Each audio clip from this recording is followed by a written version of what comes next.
மனிதன் இறந்த பிற்பாடு மீண்டும் வேறு இடத்தில் பிறக்கும் சாத்தியம் உண்டா? அவ்வாறு நவீன உலகில் நடைபெற்றது உண்டான்னு சொல்லி கேட்டிருக்கார். இப்போ விஞ்ஞான ரீதியா பார்த்தோம்னு சொன்னா இதுக்கு வாய்ப்பே இல்லை. இது பொய் அப்படின்னு சொல்லப்படுது. ஆவி அப்படின்றதே, ஆன்மா அப்படின்றத பொய்ன்னு சொல்லக்குள்ள இந்த மறுபிறவியும் அப்படின்றது பொய் என்று தான் சொல்லப்படுது. சரி, இந்த நவீன உலகத்துல இது நடைபெற்றதுக்கான சாத்தியம் இருக்கான்னு பார்த்தா இருக்குது.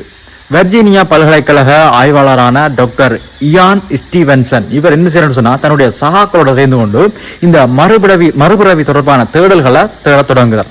எங்கே அது நடந்திருக்குதோ அது சம்பந்தமான குறிப்புகளை தேட தொடங்குகிறார். இப்படி இவர் தேட தொடங்கினதுல தன்னுடைய சகாக்களோட சேர்ந்து தேட தொடங்கினதுல 2500க்கும் மேற்பட்ட மறுபிறவி தொடர்பான குறிப்புகளை சேர்த்திருக்கார். 2500க்கும் மேற்பட்ட நபர்கள் தாங்கள் முற்பிறவியில இந்த இடத்துல இருந்தோம், தாங்கள் முற்பிறவியில இன்னவா இருந்தோம், தங்களோட உடல்ல குறிப்பா தங்களோட உடல்ல இந்த இடங்கள் தழும்புகள் இருந்தது, இந்த காயங்கள் இருந்துன்னு சொல்லி குறிப்பிட்டு சொல்லியிருக்காங்க. சொன்னதிலேயே பெரும்பாலான நபர்கள் குழந்தைகள், அதாவது 2 தொடக்கம் 5 வயதுக்குட்பட்ட குழந்தைகள் தங்களோட முற்பிறவியை பற்றி சொல்லியிருக்காங்க. எண்ணிக்கை 2500க்கும் மேற்பட்டது. இதுலயும் மிக பிரபலமா பேசப்பட்டதுன்னு சொன்னா ஜோன் அப்படின்றவர் 2ஆம் உலக போர் காலத்துல ஒரு விமானியா பணியாற்றிருக்கார்.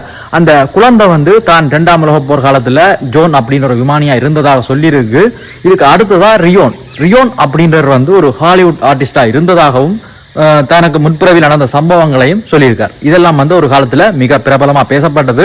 இவற்றையெல்லாம் சேகரிச்சது டாக்டர் இயான் ஸ்டீவன்சன் தன்னுடைய சகாக்களோட சேர்ந்து கொண்டு. இன்னைக்கு 2500க்கும் மேற்பட்டது. ஆனா விஞ்ஞான ரீதியில, சயின்ஸ் ரீதியில பார்த்தா இந்த மறுபிறவி அப்படின்றதெல்லாம் போய் இதையெல்லாம் அவரால் நிரூபிக்க முடியாம போகுது.